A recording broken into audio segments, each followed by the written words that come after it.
Manish, who is my colleague at Deep Learning. He's a design freak and a data freak. He doesn't go home. He visits home currently. So I'll give it over to him. He'll talk about basics of design. This is what we all need. We all developers need in this current stage of what we do. Yeah. What?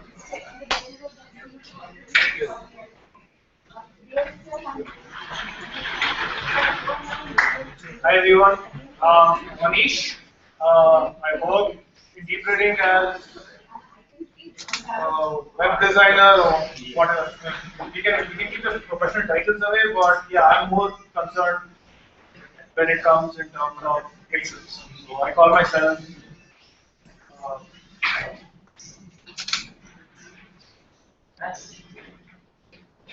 so before, yeah, I'm actually more concerned about pixels. So I literally called myself the pixel geek of deep learning. One thing that I really would like you all to actually take home today after this session is basically understanding the fundamentals of design. Is design pixels? Is design information? Is design having a nice flowery image? Having a really good image? Is design trends? Is design flat? I mean, we don't know. Let's see if we can address some here. I really hope that you guys can implement some of this in your designs. I was actually watching someone design a panda on the Photoshop. Yeah, so I was like, I was really observing you because that's the only screen I could see. But I really want you guys to start implementing some basic fundamentals from this into your work. So, what is design? That's something that, we get asked a lot. So what is design? Is design art? Is design science? Is design cognitive process? We don't know what is design. But if you don't decide to go whip out your phones and type what is design, you're gonna get a textbook definition, and I'm pretty much sure it's gonna be pasted even in the Oxford Dictionary. The Oxford Dictionary basically calls design to be a noun where it's a specification of an object manifested by an agent intended to accomplish goals in a particular environment using primitive components satisfying a set of requirements subject to constraints. Exactly. So when I read this, I was like, holy crap, you guys don't know what you're talking about. But if I have to break this jargon into complex, into simple words, all right? Now I'll pull out words like object, right? It's a specification of an object. It's the end product, right? It's a product manifested by an agent. Now, who is an agent here? An agent is me. Agent is Harish. Agents are you. Agents can happen. Agents are also manifested through needs, through wants. They become agents as well. Intended to accomplish goals. So you're designing a product. What does the product do in the end? Obviously achieves a certain goals. There's a solution that comes out of it. So in a particular environment, so you are designing for a particular situation. You are designing for a particular session or for a particular usage. So you generally do not design to encompass the entire world, right? You do not. So using primitive components. What are components? They're nothing, they are actions, they are a set of buttons, they are a set of input, there's a process, there's an output that comes out of it. So those are your primitive components here. Satisfying a set of requirements subject to constraints. Now, what you really need to understand in terms of design is even when it comes in code, right? There is always a constraint. Design comes out of constraints. Design is structured around constraints. So this is a textbook jargon of design, right? Now, when this whole concept, this whole idea, this guy one day he wakes up, I think probably in the 18th century or somewhere in that era, he wakes up and says, "Oh, the word design," right? So that has actually spawned off into so many debates, so many people trying to concretize what is design. So that gave birth to two trains of thoughts. So one is the rational model, and the other being the action-centric model. That we'll see later, it's coming up. So what is the rational model? Now the rational model, if I have to give it in very simple layman terms, it's the dinosaur of design. It's the dinosaur's definition of what design is. So in the rational model, you have a product, you have something that's pre-existing, and you choose to optimize on that. Now, for example, let's take early man. Okay, the early man evolved as the primal human beings as what we are today because we have been optimizing ourselves continuously, day in and day out, generations over generations, centuries over centuries. Now, when the early man first started and he wanted food and he wanted to hunt a mammoth, he had clubs, and now one day while hunting, he singles out a mammoth and beats him to death. The mammoth is a big bulky beast. It doesn't die with one blow, right? So he's beating it, and then somewhere around, in his hunting pack, another man like, okay, this is not working. This is clearly not working. We are dying. We are not eating. So we need to optimize the way we hunt better.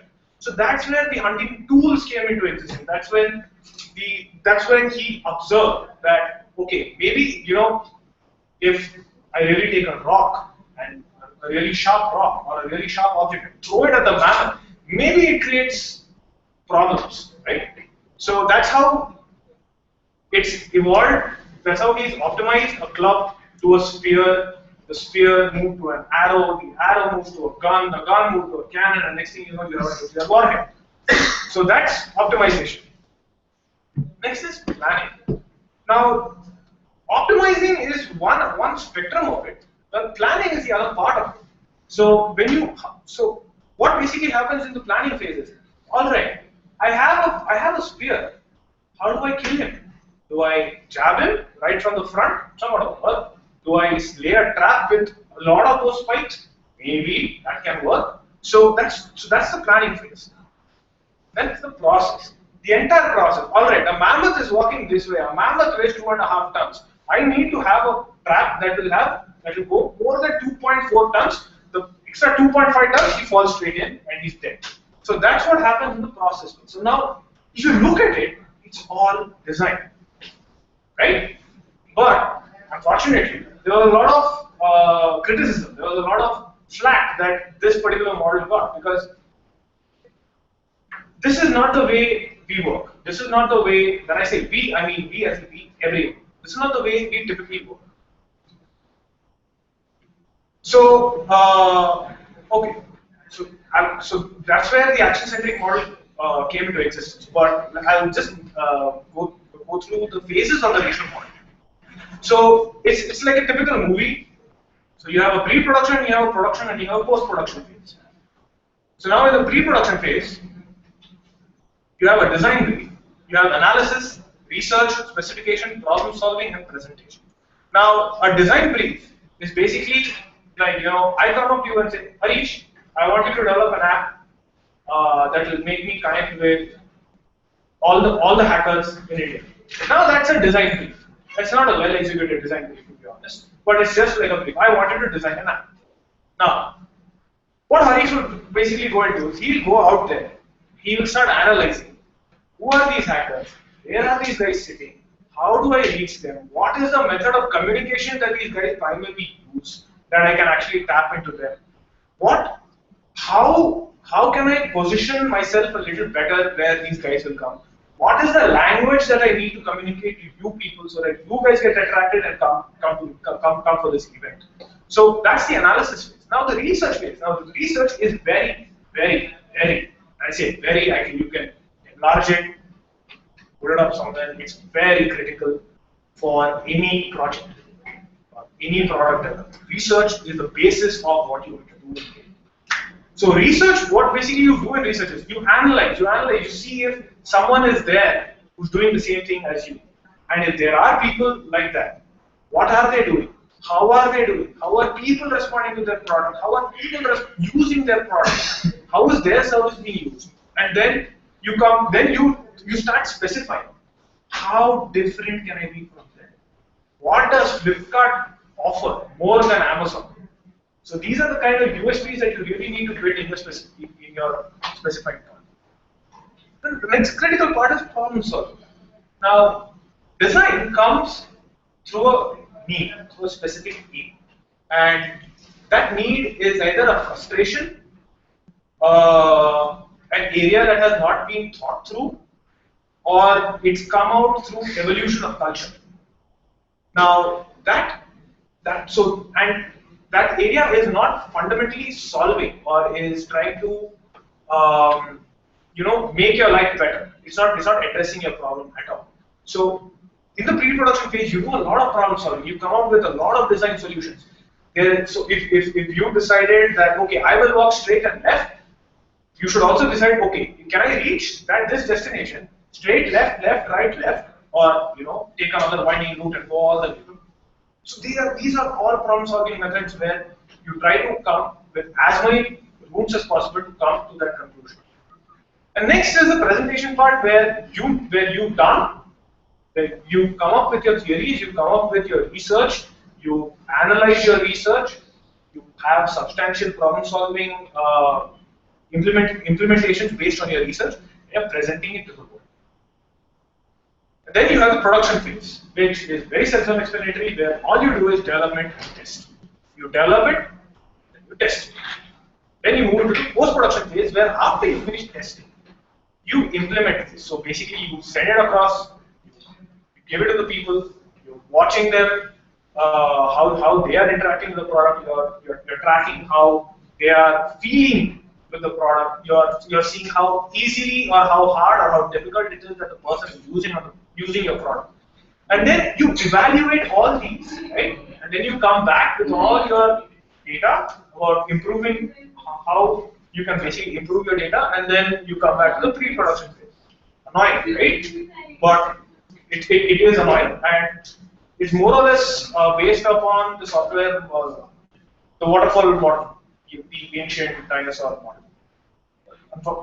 Most of the companies of today's generation, we do not follow this model unless and until you are like a really big design agency where there are certain processes, these guidelines cannot be reached. This is how we basically go ahead. But in today's generation, we basically adopt the action-centric model. And what basically happens in action-centric model is there are no phases. You have no phases to work. It's more defined as an agile method of development. So phases, what phases? There are hardly any phases. So the action-centric model is based primarily on two key factors. One is the emotion, and the other being creativity. Now, the emotion and the creativity. So if you have to make the person fall in love with the product that you design, right?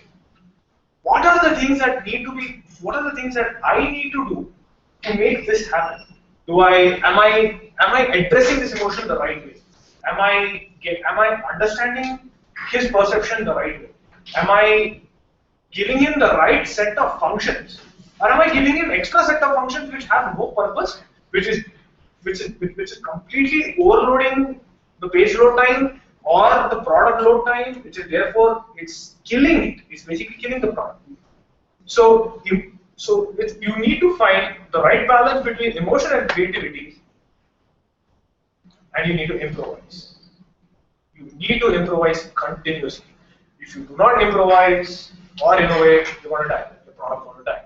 If you think that this is the end all, I have the answer. There is no I have the answer. Then God has the answer. So that's what. So one classic example I'll give you is Facebook. It started off as a very low key thing, but then it started moving on and see what it's actually become. I'm not going to go through it because I think everyone's pretty much familiar with the Facebook story. And yeah, it's primary that you guys think on your feet. This is how the action-centric model works. This is how you can get your product out there into the market faster than anyone can. You sit and follow the dinosaur model, you will remain a dinosaur for the rest of your life. The minute you step out of the constraints, the straitjacket, the routines, the processes, this is where you're going to flourish. So There are a couple of design principles that I actually would like to also talk to you about that are kind of relevant today. Some are, but some aren't. So the first one is being the KISS model, which basically stands for Keep It Simple Stupid. Now this model came into origins 1960 by the US Navy. Now the US Navy, here's where even my eyebrow went up, like the US Navy adopting a design approach, wait, what the hell is happening? So I dug down a little deeper with the relationship of US Navy and a design principle. Now what basically happened was World War One just got over, World War II just got over, and technology was improving in the defense sector. And what the US Navy realized was that Navy sailors were actually having a lot of issues, facing a lot of problems, operating the ship's controls. And with that happening, there was errors, there were faults, there were pipe leakages, there was fires, there was a lot of chaos during that time period. And that's when the Defense Department literally stepped up and said, all right, we are not going to keep complicated panels, gears, levers, knobs. We're not going to keep stuff like this. We're going to keep it simple that when someone pulls a lever, he knows what's happening. So that's how the KISS model came into approach with the US Navy. Here's another fun fact. Long before the Navy even came up to adopting this principle, this was actually coined by the KISS principle was actually coined by the lead engineer of Lockheed Martin. Can anyone actually tell me what is Lockheed Martin famous for? Can you go like an era behind? So, no, more like go towards the Soviet Cold War era. So, all right. So they were more famous for their SR-71 Blackbirds, and which is the fastest plane. I think it's a record for the fastest plane. And then and before that was the SR-7, which was a spy plane. So what basically happened was during the Cold War, US had no eyes on Russia. Russia was going on launching Sputniks, launching one dog, throwing a monkey into space, and US was like, I have no eyes on them. I want eyes on them. How are we going to do it? So they really needed these spy planes high up there, and having spy planes high up there meant you need to move a little closer to Russia so that you can launch your planes in no matter what weather condition, no matter how bad it's snowing, how bad it's raining. So what the lead engineer basically did was he gave them 4 tools: a wrench, a spanner, a welding kit, and a few nuts and bolts, and said, I don't care what you guys do. So this is your toolkit. Repair it in any damn condition that you can. So having said that, he wanted to dumb it down to such a level that anyone with these 4 tools can get a plane back into its flying condition. So that's the origin of Keep It Simple. Whether say keep it simple stupid or keep it simple silly, what's either. And the next one is called there's more than one way to do it. Are there any Perl programmers here? No Perl programmers here? Alright. So if you're a Perl programmer, you would actually know from where this is coming from. So it's actually a Perl programming motto. It's called Tim Toady. That's how you basically break it down. Like how you have what you see is what you get. You have Tim Toady. So it basically came out of arrogance from the Perl programmers that you cannot go to a Perl programmer and say, boss, I want you to do it this way. You cannot tell it. Try saying this to a Perl programmer. A guy who's really proficient with Perl, try saying that. Try saying that this is the way you should do it. He will snap back at you saying there's more than one way to do it. So even when it comes in terms of design, right, there is no end-all solution to it. There is no one way, the right way. There are always other ways. That's why you have that's why you have Viber, that's why you have WhatsApp, that's why you have Hike, that's why you have, are there any other messaging apps? WeChat. That's why you have so many people who are like getting into these chat streams. Like I also want to develop a chat application, but I will have stickers. I'll buy myself up to Facebook. Please buy me Facebook. One guy will be like, okay, I will add offline messaging system. These are differentiating factors, but the common fundamental goal is what? communication. I want to reach out to people. I want to talk to my friends. That's the fundamental problem. So there is always more than one way to do it. But having said this, but having consistency is not a bad thing either, right? Now, what basically happens? See, you're creating an app, right? And you're having 3 screens, or let's say, take an example, you have 3 screens in your app, and you're designing it in such a way that screen number 1 is achieving goal in one way. Screen number 2 is achieving goal number 1 in another way. Screen number 3 is achieving the same goal in another way. Now, I, as a user, because you need to keep your user in mind, me being the user, I am confused out of my mind because screen 1 is doing it in one way. Screen 2 is like, let's actually give you goals here. So I need to navigate, alright? I just need to navigate and take actions on it. So screen 1 is having a left to right navigation where I'm swiping from right to left, and it's basically scrolling. Now, when I move into an article, so I see an article, I click on the article, now the article is staring in front of me.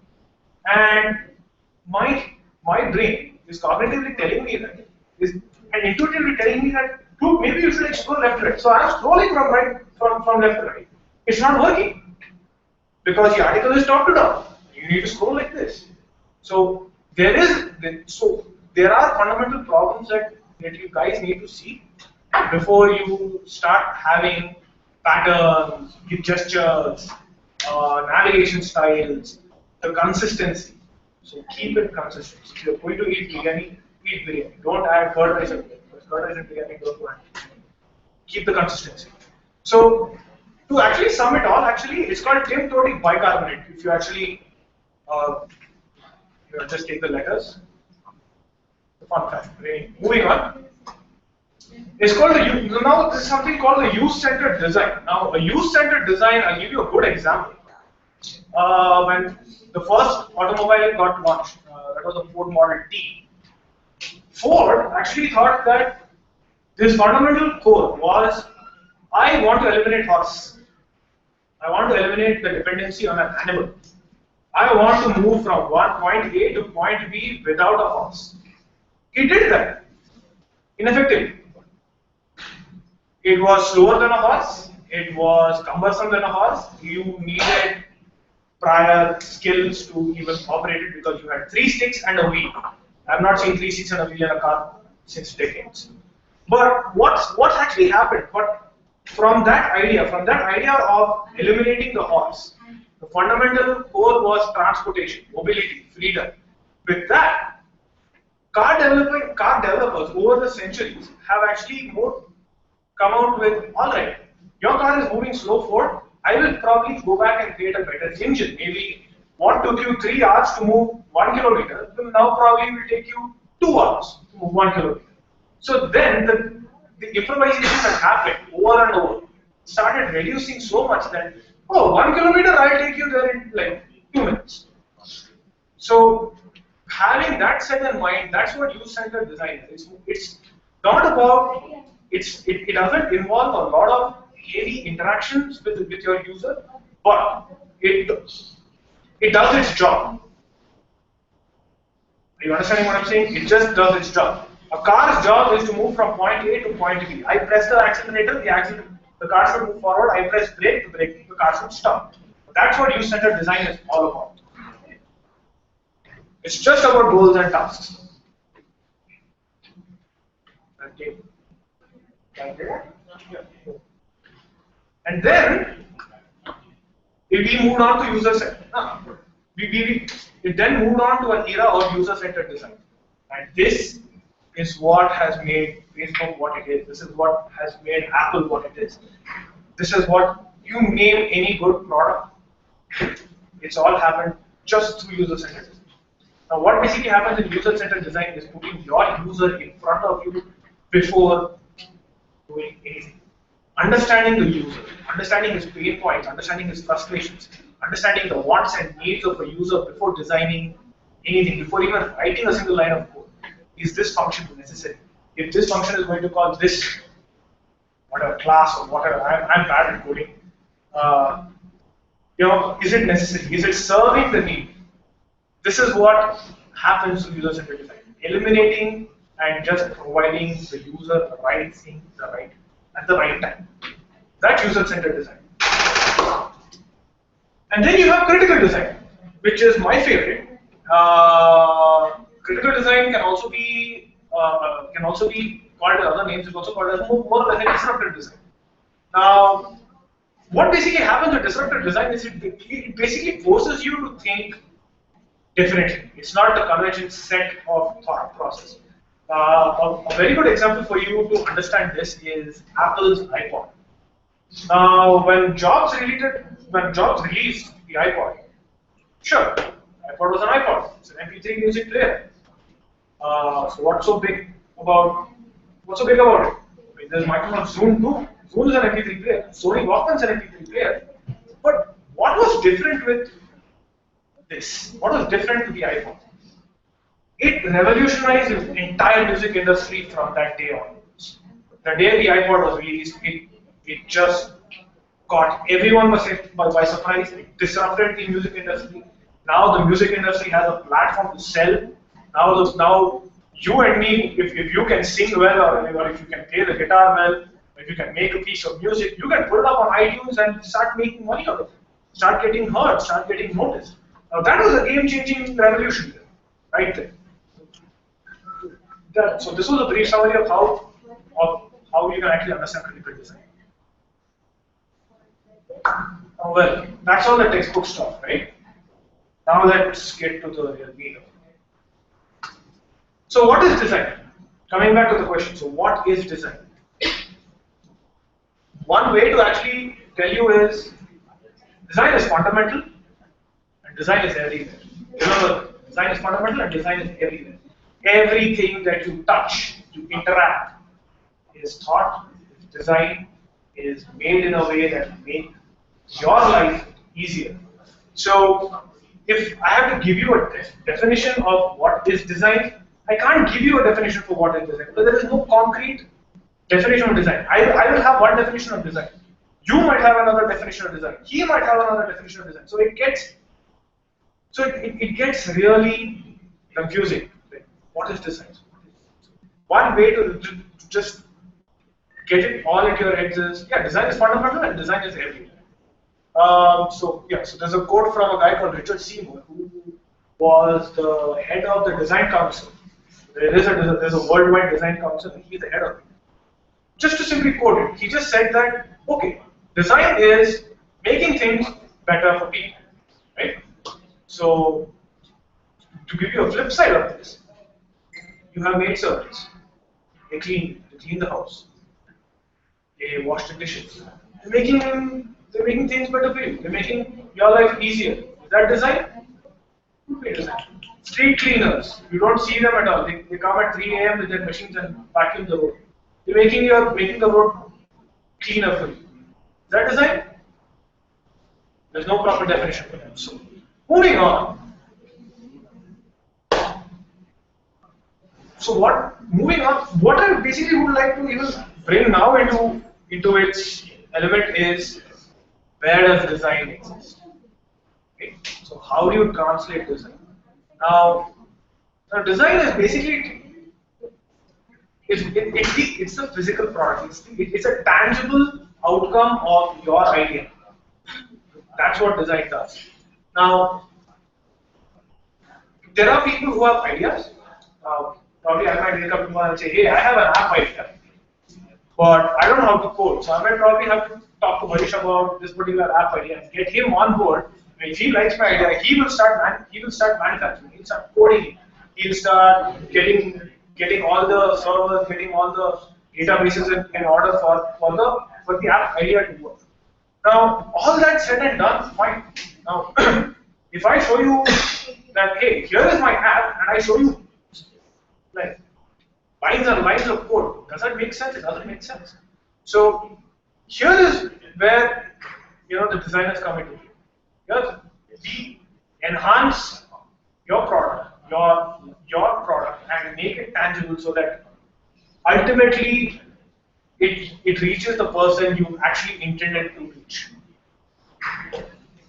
and that's the selling part as well. So designers form more or less your base structural, it's your foundation on which everything else comes up. I think I've got a lot of hate of a lot of people going on. Yeah. So yeah.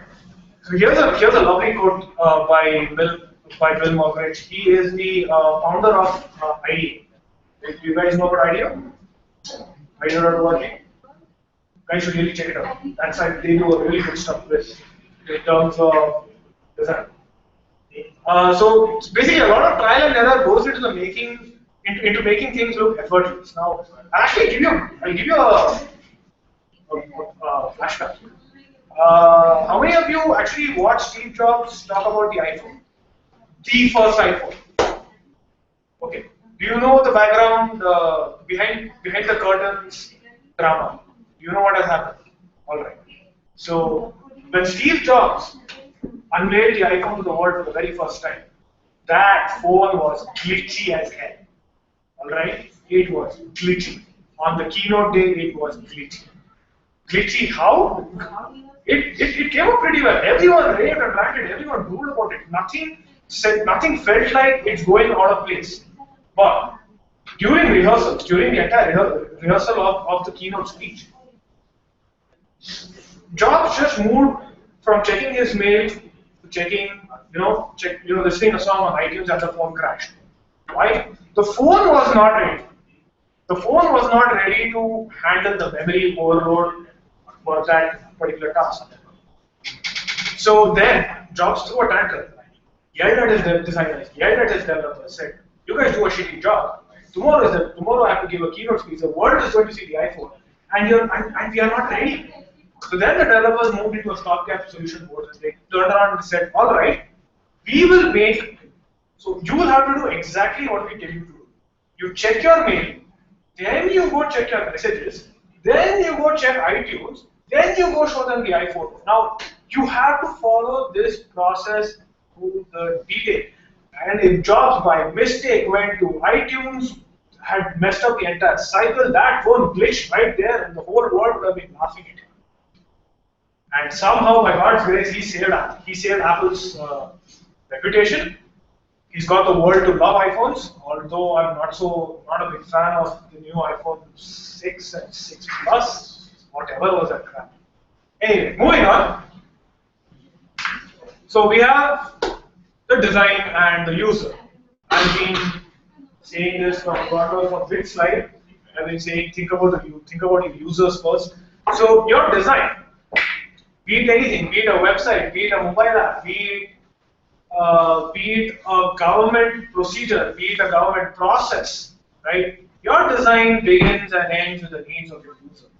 You are not serving yourself, but you are serving everybody else. So it's more or less like a charity with a lot of money. So that's how you should basically start treating design as. Understanding your user. Why should your user be forefront? Otherwise, you are not designing in the end. You're just going to like, hey, look at this. M.F. Hussain created this Mahatma Gandhi painting. Yeah, that's about it. That is what you're going to do. If you're going to design for yourself, it's art, it's not design. That's the fundamental. Next. So, design has two nuances to it. One is creativity, and the other one is commercial. When you're going to talk about design, it's strictly going to be a mixture of creativeness with a lot of commercial stuff. Because in the end, you're going to sell. We are not here for charity. We are for charity. Kind of. Yeah, we are here for charity, but I think the ideas basically are for commercial usage. So, creativity. You can be creative in a lot of things.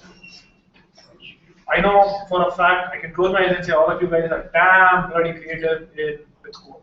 You guys can write code as poems. I can see that happen. I don't even have to like evaluate, test you to figure this out because I'm the only designer. I feel like I'm the only designer. There are designers here. Are there designers here? Can I have a show of hands? I hope I'm not the only. I don't want to be alone. That's why. Oh, awesome. So at least I have some company.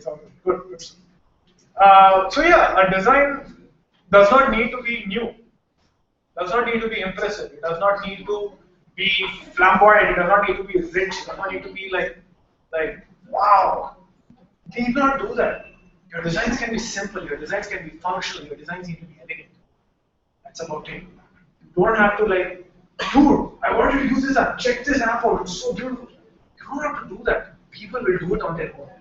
That's the fundamental principle of which Apple has actually been has been building its line of iPhones, has been building its line of Macs.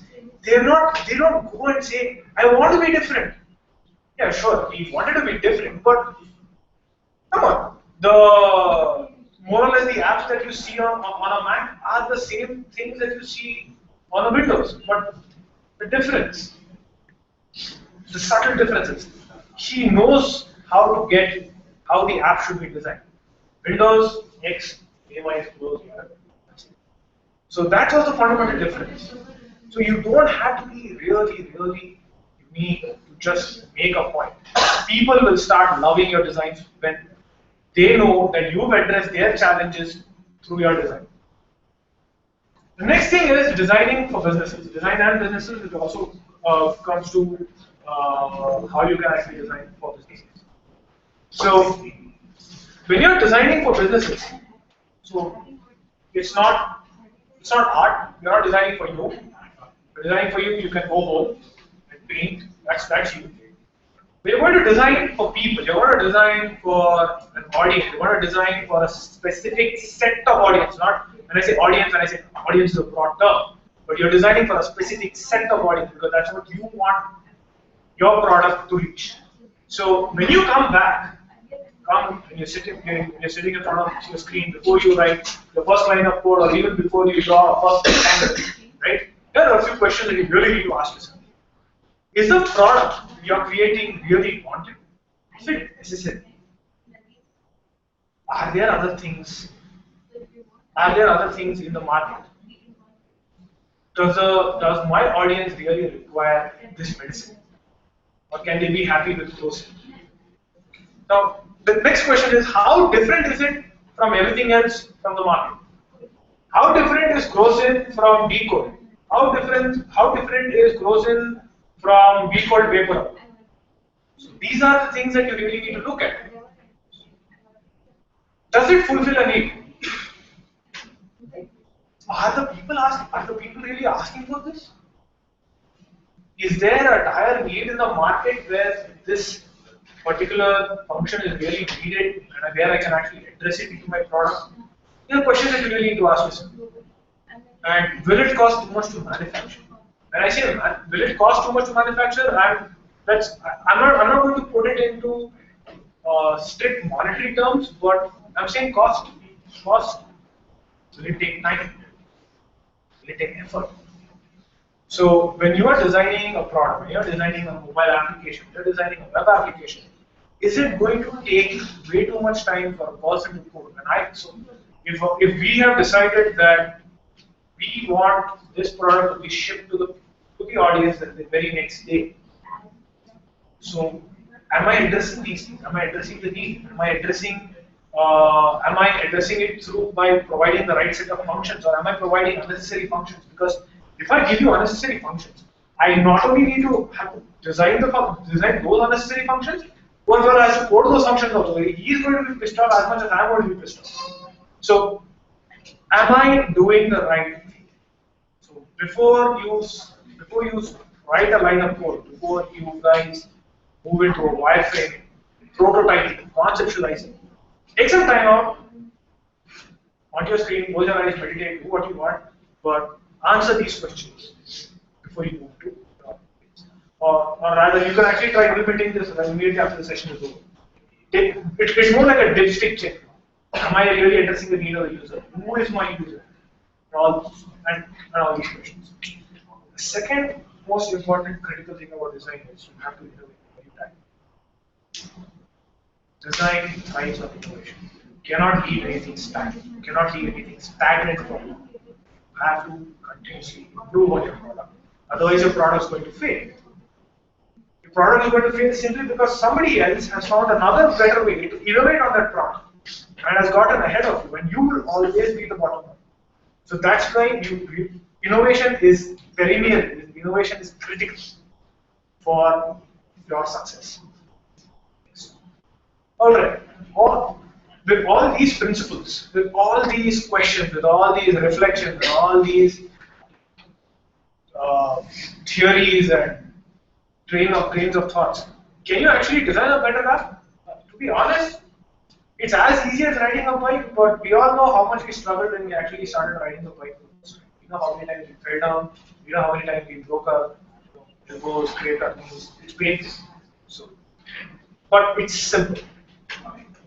Steve Jobs actually said, design is not just what it looks like and feels like, design is how it works. So how are you getting it function? Next. A better design. Yeah. So here are more reflective questions for you. Who is your customer? When I say who is your customer, I don't mean to say 18 to 28, school going, college going, just freshly graduated, males, females.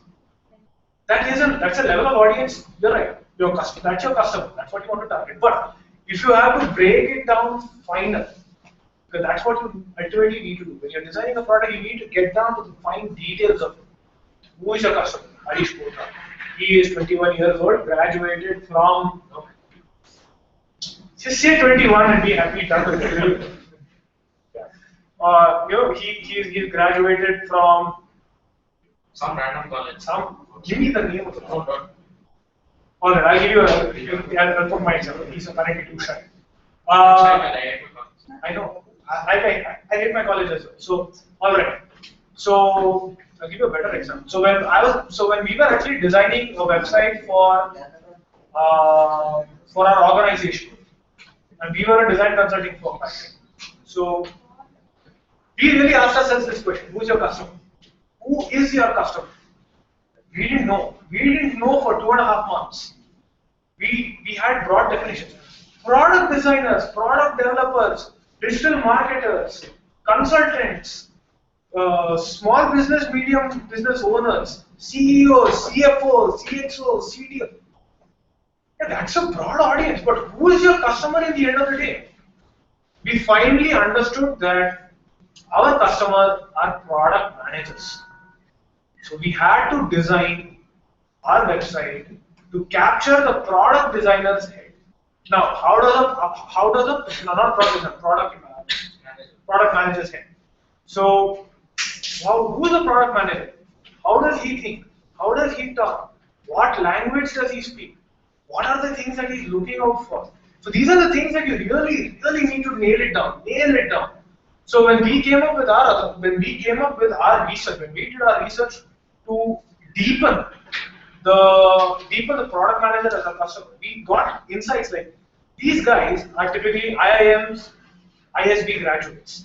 That means they have a level of skill. That level of skill is next level. So these guys are not graduating from Aurora Business College and they are becoming product managers. So these guys are employed in Amazon. These guys are in eBay. These guys are in Dell. These guys are in Facebook. So you have these levels of product managers who are looking out for agencies to do their job. Now, how will they even know us? There is one way where you can say, we design better websites, or we design better solutions to impact the world. Bollocks. No one's going if me being a product manager, come to your website and see this jargon philosophy about the principles that your company is working, I am not interested. This is a pure hypothetical example. So yeah. So I'm not interested in seeing jargon. I'm interested in, can you guys do my job? I want a design to be executed. I want a project to be executed. Do you guys have the design caliber? Please tell me on your homepage. I have no time. I have 4 other client meetings to attend to. I have my boss to attend to. I have a board director's meeting to prepare. I have no time. Just tell me if you have it on your homepage. So we decided that we need to speak his language on the homepage. He needs to be flowed from the get-go.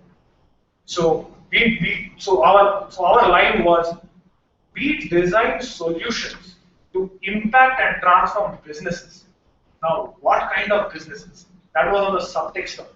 So he clearly saw there was an eBay there. He saw there was an Apple there. He saw there was a Samsung there. He saw there was a Vodafone there. So that level, that depth of execution capacity, he's seeing.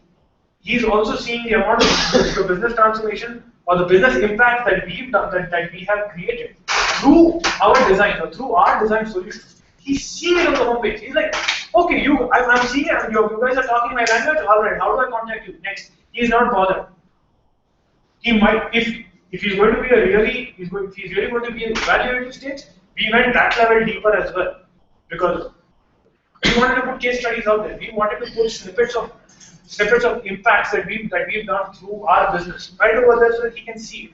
So when you are designing, you guys really need to talk their language. Don't talk your language. Try to figure out how much of your voice needs to be put out there, how much of their voice needs to be seen here. Are you talking my language? Are you showing me what I want? Then you can show, we are tops in this. We are really good in design consulting. We are really good in strategy. We are really good in conducting UX researches and field researches. Yeah, that will come later. That will come for people like you and me who just freshly graduated out of college and really needs a job and sees UX research. Yeah, I've done something in UX. Maybe I can do something over here too. These are these levels, but again, yes, an audience, but they are not segmented audience. They are not the audience that you intend. So when you are designing, it purely comes down into a business translation. You're designing something like this, it needs to translate into money coming back. I don't know if you guys will agree with me this, but this is how it works. And then, yeah, if you're driving emotions, you can go to the next one. Yeah, drive these views. Now, when I said all this, when I said that this guy is looking out for organizations that we've worked with previously, he's looking at for a simple reason that he wants to know that have we worked with organizations of his caliber? Have we worked with organizations with his execution style? Because I know sometimes corporates can be really hard, fast, like, I want this ASAP. What? Not ASAP. Give me a deadline. So he's basically looking out for people who have actually worked with these kind of pressure situations. He's looking out for people who have worked with organizations in the same industry. Now, if I see Apple there, and I'm a Micromax product manager, I'm seeing Apple there. These guys are doing something for Apple. These guys are doing something for Vodafone. Maybe I can approach to these people might probably have knowledge about the telecom industry. Maybe these people will know how to design better handsets. Right? So you really need to drive emotions through this. You really need to make him feel like, yeah, I can trust you, I can believe you guys, I can approach you without any inhibition. I can literally ask you and I can make you feel happier and better and safer. Rest assured your product will come out in 2 weeks' time, you will get it done, no matter what. If in the process, one of our arms goes, but we will execute. So that's the kind of thing that people really look for. Passion, energy. And then driving the ease of use, which again is very critical. Now you can say all this in a very cluttered format, and you can say all this in a very elegant format. You can just say one line, keep another line, keep another line. So give the person to scope. So when I say drive ease of use is whenever you guys are designing whenever you guys are designing an application, be it anything, ensure that it's that it's simple to use and it's very easy to use. There is no high learning curve to understand this. Brief example that I really like to ask is, okay, how many gamers over here? 1, 2. Alright. How many of you know of a game called Dota? Nice. 2 hours. When was it that you first played Dota? When was it? School. And you? 2009. How easy or how difficult was it when you guys first played that game? It's kind of difficult, but once we get habituated.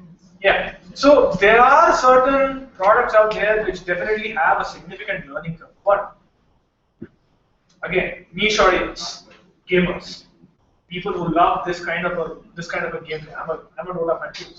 Yeah. So it's meant for a niche set of audience. Therefore, the niche set of audience, for example, has a higher cognitive capacity. So they have a higher learning curve. And every game is more like a learning process. But when you're going to go and see if Dota goes and releases a phone, let's say Valve releases a mobile phone, it's going to annoy the crap out of everyone's life. It's not going to make life easier. It's going to make life just tougher because these guys know how to talk to these people, but they don't know how to talk to all of you people. So it's going to fail. That product is going to fail. So you have to keep in mind who are the guys who are the guys who are going to use your product, how are you going to talk to them, and how simple or how hard you're going to basically make it for them to use. Okay? I mean, if you want to keep a phone, I'd actually like it simple, right? Now, I'll give you another example here. I'll actually throw out a trivia question to you right now. Which phone actually holds the world record for the most units sold? Someone actually said it. I want to know who said it. Samsung, alright. Xiaomi, okay, right, okay, next. Moto G, okay. So actually, 3 guesses, actually, you guys are all wrong. Okay. The world record for most units sold so far is the Nokia 1100. You guys remember that? 250 million units sold worldwide, globally. Alright? And do you know the innovative factor about that phone? It's made for Indians. By some Swedish company. Norway, wherever. Alright? And it just didn't come out of just pure thin air. These guys didn't come, Nokia guys didn't wake up and said, alright, let's make a phone, let's sell 250 million units of it, let's get ourselves a world record, Guinness Book of World Record, and let's put it up on option. No. These guys came to India, and what they really understood, they really came and they researched. They I've not seen research. They came down and they realized that yeah, we are a medium income kind of a group predominantly, and kids, we are kids at home. There are a lot of college going kids, there are a lot of auto drivers, there are a lot of transport truck drivers, there are a lot of bus drivers, there are a lot of Therawalas who now have mobile phones because Nokia has done that today. Nokia has done that then for it to happen actually come down to these levels today. What they basically did was when they came to India, they realized that yeah man, our phone needs to be cheap, our phone needs to be robust. I threw it down to third floor, nothing happened. I need the phone to be durable. I want this phone to withstand anything that people can throw at in normal conditions or abnormal conditions. So the third floor and third somehow. So what they did was they created that toughness that Nokia was really famous for. I think there's a long-standing joke that cockroaches will get extinct, but the Nokia 1100 will actually still survive a nuclear blast. Right? That's a long-standing joke with this.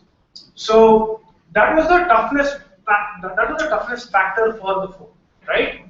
Now, the Nokia researchers or the field researchers, they came to Coimbatore, and they're conducting their research. It was night. They're going in an auto back to their hotel, and this guy, the auto driver, didn't have that that meter which was like that light that runs. That light went past. So how do you see the meter? It was not a digital meter back then. It was those mechanical, that clunk, clunk, clunk things. So it was really hard for them to see the fare rate. And all auto drivers had a matchbox. They also had a matchbox to showcase, like, okay, you're 36 rupees, you better pay. So then the researchers they went home back went to their rooms back with this insight, saying that, what if we put a torch on their phone? And to be honest, that's the first phone that came out with a torch. That was the thing that basically started this whole trend of having a flash that got converted into a torch. But Nokia was the first guys who actually did that. That's the story of the torch, right? Now, do you all remember how many actually owned a 1100 when at any point of time? Oh, lovely. So you guys really love this thing. Awesome. So how many of you actually had a very big issue with the keypad? Because at some point in time, it all it was just like a flat, things with no ABCD, 1, 2, 3, everything goes on. But anyway, that was actually also a design. It was actually a part of a design. So I think that during the trips to Rajasthan, they were traveling in a lorry, proper lorry, okay? And the lorry kept breaking down, as typical lorries do. But what they noticed was the driver or his chela or his chamcha, whatever, the guy who would keep signaling on the left. He would be the guy who would go on to do repairs of the truck. He would lift the tire, he would grease it, he would lube it. He would do all these things, right? And he would also call up the depot manager and say, boss, we're getting late, this and that. So what subsequently happened was, with all that grease, all that muck, the phones that they were using hardly lasted 4.5 months. That's about it. So, and also you also have to account for the weather factor. These guys are on the road no matter what happens. So Nokia guys thought, alright, existing phones in the market are all shit. How are we going to make it better? So that's when they actually came up with that complete encased keypad that they came up with. So that's how well these guys have actually innovated and made a phone capable, world record capable. That's the level of time and that's the level of dedication that you guys should have for customers. I'm not saying go into the field market, go to Coimbatore, go to Rajasthan, go to Timbuktu and meet your clients or customers. I'm saying don't do that. But if you're going to release a product, say a fairly decent product where you can have access to insights quickly, that would actually help you a lot. And it's not only in terms of design product. You can do a communication design. You can do so many things with just these 4 questions. And okay, I have to change my slide manually. Yeah. So here are a few things that I would. Here are a few things that I really want to start implementing your design. Right? You basically do not begin. Is the screen? Is it visible? Yes. Okay.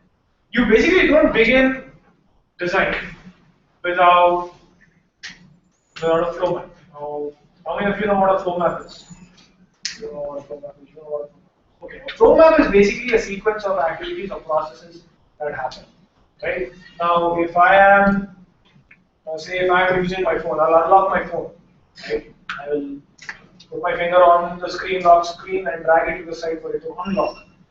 Once I unlock, I will move into the app that I choose to, which basically means I will hit the menu bar and search, scroll for the app, and launch the app. Now, if you see this, it's a flow.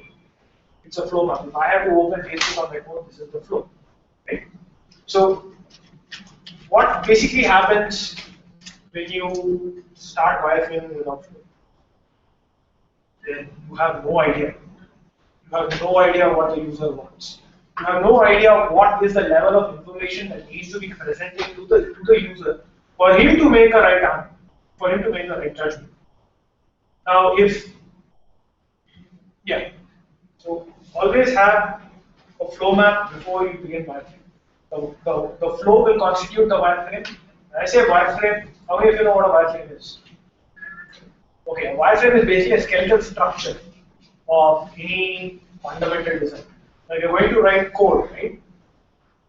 I don't know what people are doing today, but I will tell you what I was taught in my college, which was a very boring thing. You basically have left page, you have a process flow diagram, and in the right and on the right page, you basically write the code. So the process flow diagram is basically to check, have you understood this logically? That's what the process flow diagram actually came with, was actually enforced upon us. I hated it. I mean, I loved this part of it. I hated this part of it. Like, I don't mind. I know logic. I know what needs to come. But actually, the like printf, scanf, thank you. I will not be able to do it. Keep it functional. Thank you. So keep it functional. Keep your designs functional. Keep the usage of your of your product, design, app, anything functional. It needs to be functional. If there's a function that nobody is using, discard it. Don't have any attachments to it. This is not your baby. It's not going to grow 18 years of later, and you're not going to feed it, you're not going to close it, you're not going to send it to college or anything. Get done with it. Cut it. Have no attachments to it. You're designing for the people. People, not you. You're designing for you. You design something for yourself. Don't show it to the world. Design for yourself. Because you will be happy. So keep it functional. Next. Avoid low resolution. So here's a common problem that I've been seeing with basically web developers. I think till about 2.5, 3 months, even me. Avoid low resolution. So when you are designing, keep things in, keep the bigger picture in mind. Whatever you're designing, keep it optimized for Retina. Keep it, because Retina is right now the highest PPI screens that are in the market right now. So keep that in mind and then scale it down to your 15-inch, 14-inch, 13-inch, 10-inch, 7-inch, 5.5, 4.5, 4, God, a lot. And then watch where the pointer goes. Now, I've deliberately added pointer because pointer could be the mouse, pointer could be your eyes, pointer could be your finger. So watch where the pointer moves. Now, if I design an app where I have to send some data, I'm searching for a submit button. Now, typically you're aware. Your submit button is like you can see your submit button. But now let's say I'm doing this on a mobile. We faced this problem before, in one of our projects. And this guy had to input his name, CVV number. It was a banking it was a banking app. He inputted all his stuff in, and he's searching for the submit button. Details are all here. Where's the submit button? We understood what the problem was. It was the actual website brought into the mobile phone. Now, what these buggers did, the submit button was next to was here, not on the screen. So the user didn't know he had to swipe to see the submit button over there. He had no idea. I mean, even if I was given that, I would also probably do that. I'd say, okay, boss, everything is done. How do I send it to you? Okay. So that was the problem with where the pointer is moving, because we were observing the user was going up, going up, going up, going up. So the trend basically is, okay, this guy is doing this, then you need to put a submit button downstairs. Common sense, right? That's also something that's also a very fundamental thing. Design has a lot of common sense. Watch where the eye is moving. Watch how your users are interacting with your product, because that's going to play a very critical role in innovating that product to the next level. For example, I'm giving you too many examples. Yeah. You can ask me to stop. Because I have no examples here, so I thought I might as well speak these examples out. When Facebook redesigned their website, it was shitty. Everyone hated it. But no one noticed. Have you all noticed the blue band of Facebook right on top? That's where that's when they introduced the graph search. And they put the search bar there. It was just a blue band. Now, how many of you knew where to search for someone on Facebook back then? Instead, I'd like to see a stroke, right? I'd like to see a stroke. We used to search manually using the, like after searching that we used to like edit the preferences and like there were some columns and all. No, I'm talking about, so earlier there was our crowd favorite search, the universal search bar right on top. But then it got, there was like a nice big blue strip over there which everyone was like, okay, what? What is this? How do I search for this person? How do I stalk this girlfriend?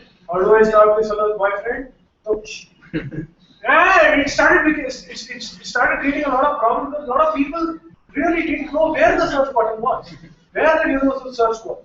How do I, like, there was no one. So, in design, in our design language, there's this shitty word called affordance. I don't like to use affordance. That word affordance, it took me a lot of time to get used to it. Affordance.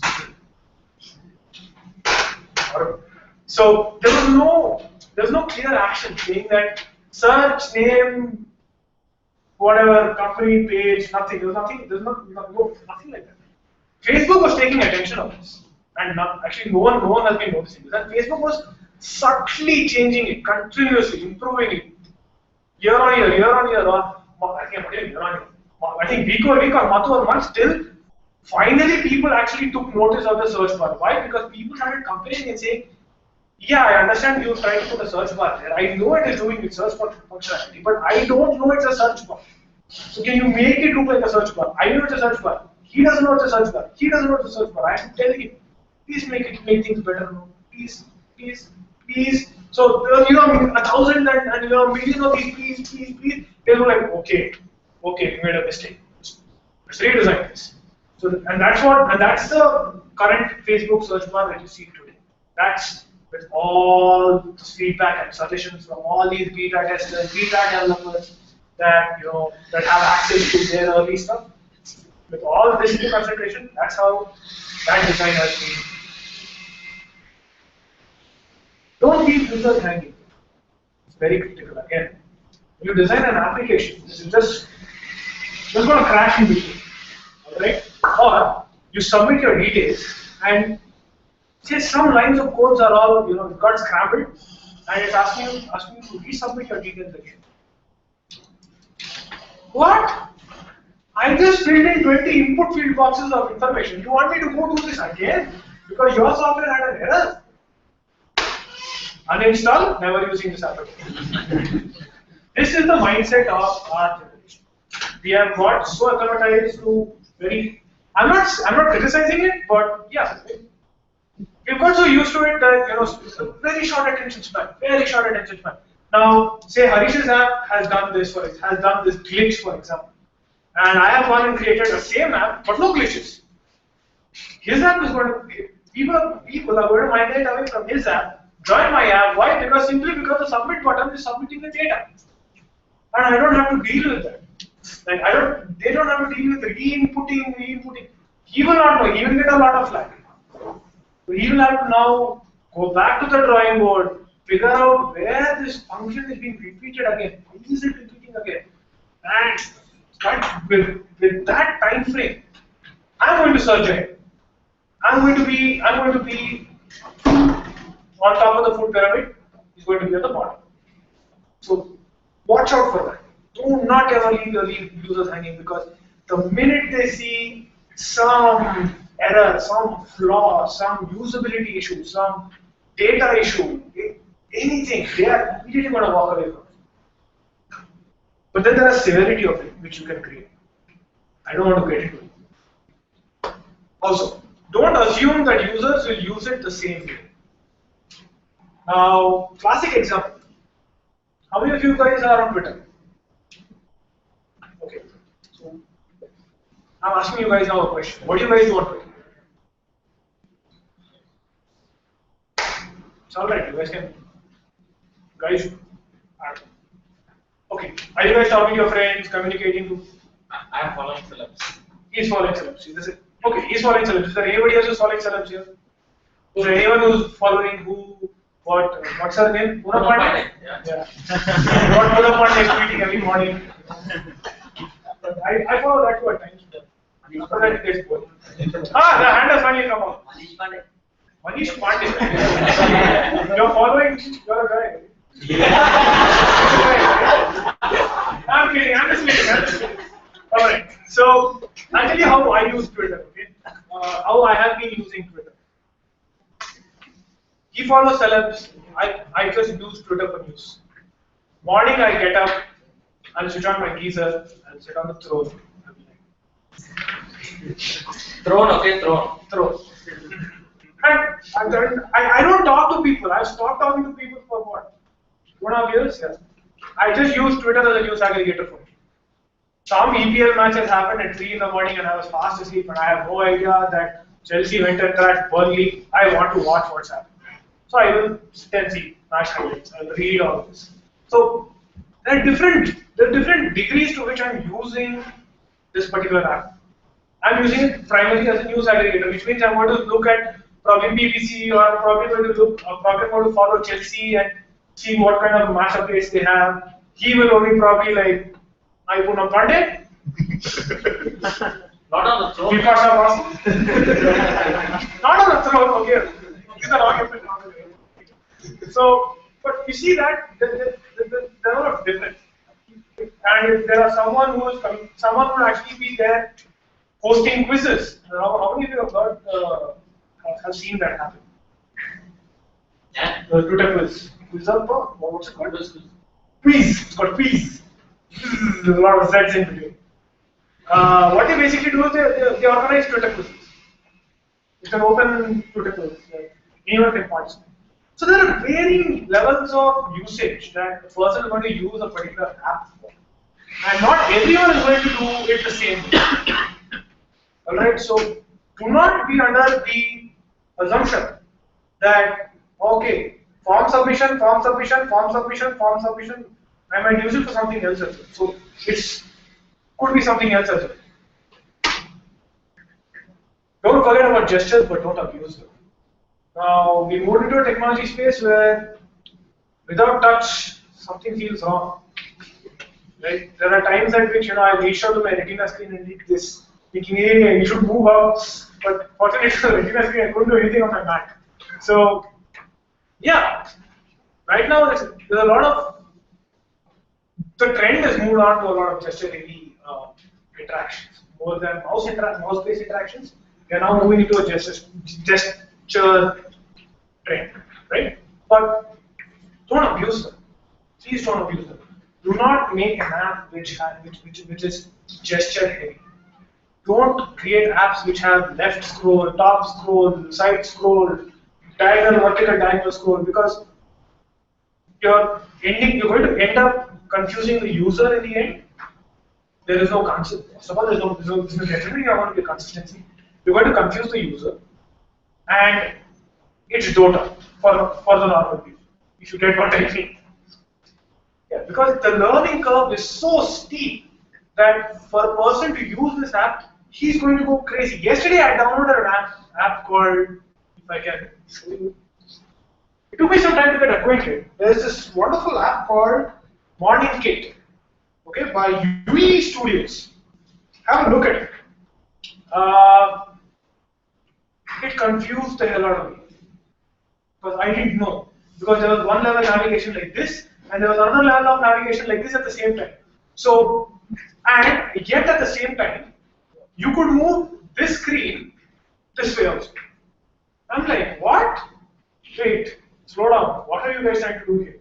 It took me close to around 15 minutes to get acquainted with the app. So, keep gestures to a minimum where it's very intuitively done in your head. Now, this is why Apple has done really good with their gestures. Very good with their gestures. Not anymore. That double tap thing was a pain. For example, the book. Like you're reading a book on a phone or a tablet.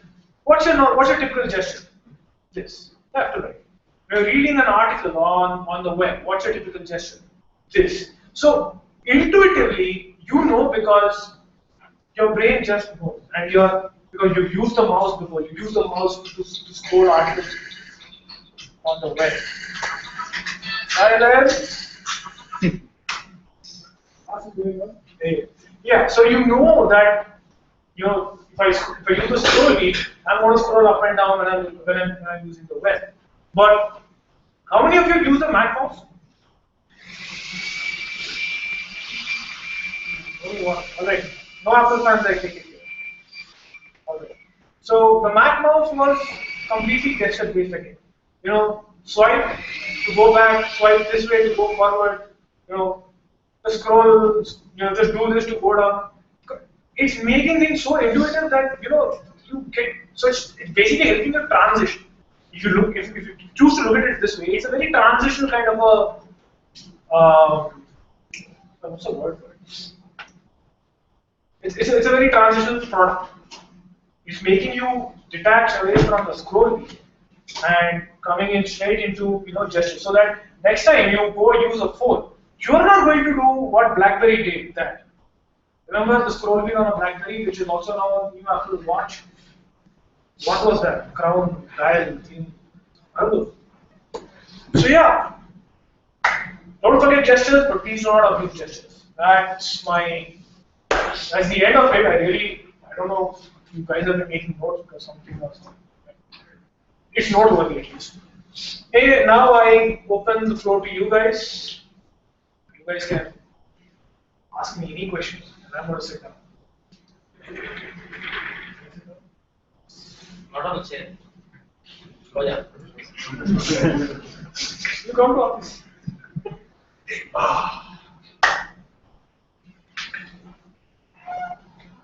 Any questions? What's your favorite app? What's my favorite app?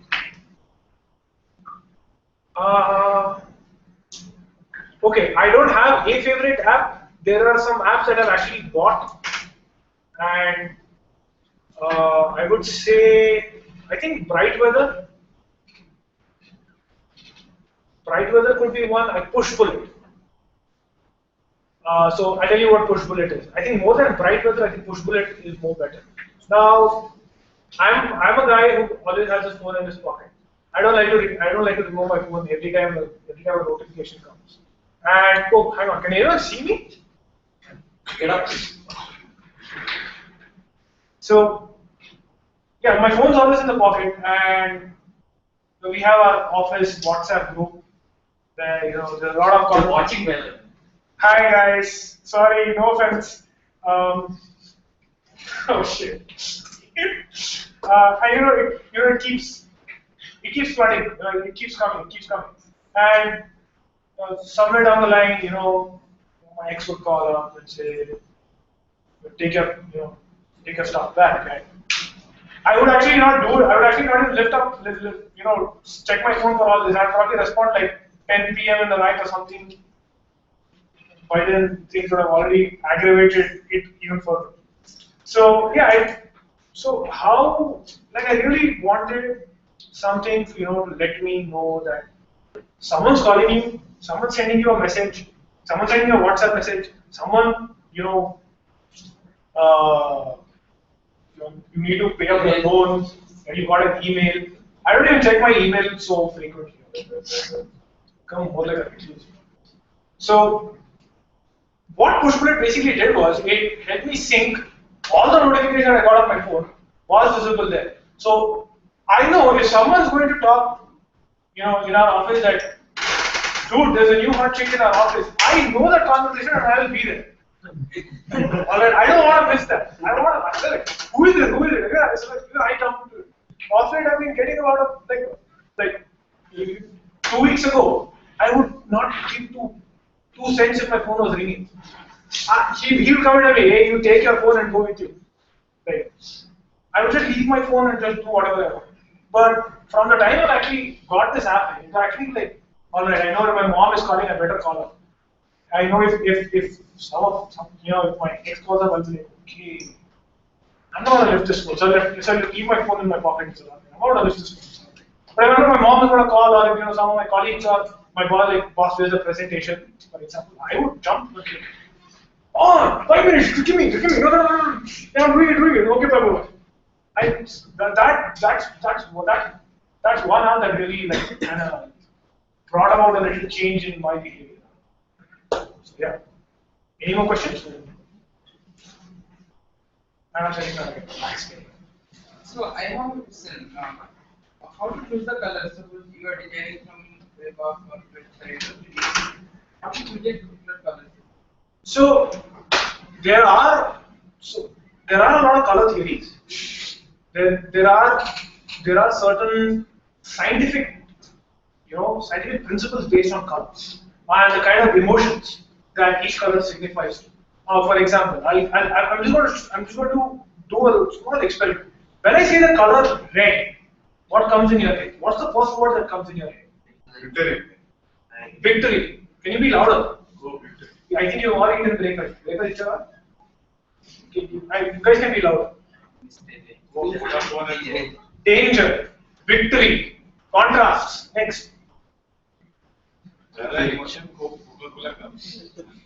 Coca-Cola, not bad. Because they significantly use red across all their campaigns. Dota 2 symbol. Now here we have having Dota 2 references. Revolution. Now, red can also stand for passion.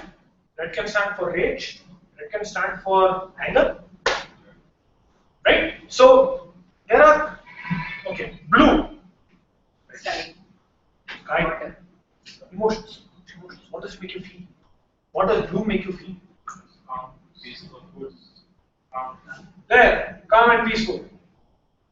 That's what. So there are a lot of it's scientifically proven that red symbolizes for passion. Red symbolizes for hunger. That's why you walk into a KFC restaurant, or you walk into a Pizza Hut, or if you walk into, I don't know if McDonald's do the red thing anymore, but we used to do it once upon a time. But it's proven. You walk into KFC, you are automatically hungry. Why? Because there's red everywhere. You are hungry. You will walk in and then you try this out once, alright? Walk into KFC thinking that you will probably eat one chicken burger and one chicken piece. Walk up to the counter and let me see what you want to order. Just observe yourself how much you're ordering. So that is how color has actually been used or is used. Now, come to answer your question, how do you choose colors for a particular web app or a web product? Now, definitely it involves some level of research. Yes. What is this underlying emotion that you would want to convey to your end user from your product? What is that? Is it trust? Is it that you want to make them feel safe? Is it that I want you to feel happy? I want you to feel energized. I want you to feel I want you to go out and run a mile so that I can track it and say you ran 4,600 kilometers today. So what is it? What is it that you want the end user to feel? Or based on that, then you start mapping on into okay, if McDonald's app needs to make people hungry, I need to make my app ensure that there is red. There's like a lot of reds and hues of reds everywhere, and not visually overloaded because it's red. Maybe something else apart from red. So yeah, that's to answer your question. Any more? In terms of design, which have people rate as design.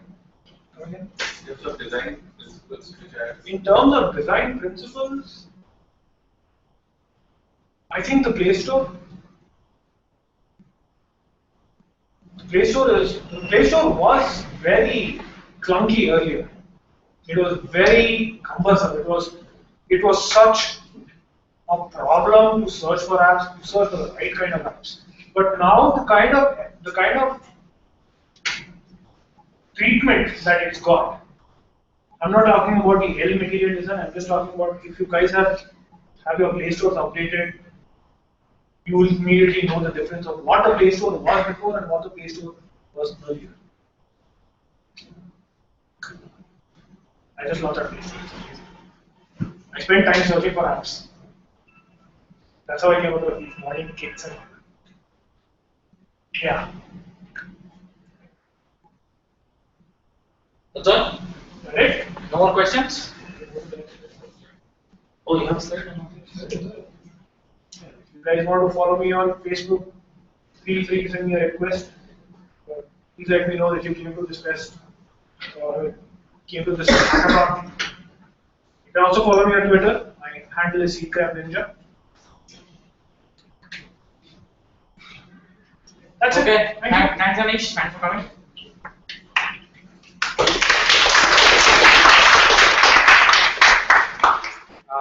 He leave now. Yeah. He has to leave. He has to go to office. It's a working day for us. We have food. We'll go grab food. I'm eating food at my Yeah. Okay. Okay, guys. Up to 14th floor, we have biryani right there, waiting for you. I'm shutting this. Stop broadcast. Yeah.